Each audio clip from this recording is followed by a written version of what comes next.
Hello, traders. FX Pip Collector here. Today is Thursday, March 27th, and this is my analysis for the Kiwi dollar. If you haven't done so already, definitely do check out my free Discord channel, link down here in the corner at the end of the video.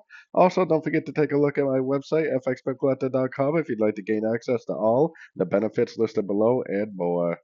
So the Kiwi dollar did make a really nice Fibonacci bounce yesterday, and it was a very nice move to the downside, but it was not able to break and hold below structure.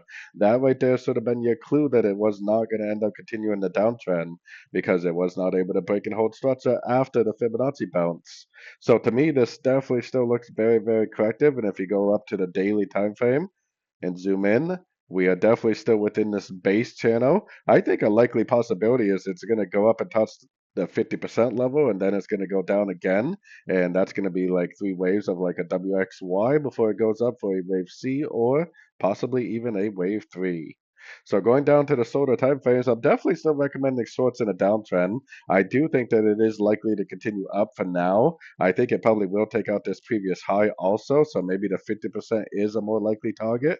If it makes its way up to that 50% level, then makes a nice engulfing move to the downside, I would take it as another short, and then I would observe it to see whether it does continue the downtrend by breaking structure, maintaining impulsive movement to the downside or not.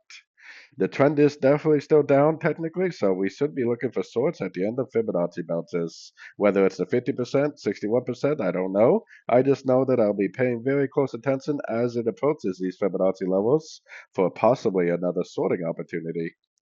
So anyways, don't forget to like and subscribe, and as always, thank you for watching and happy trading.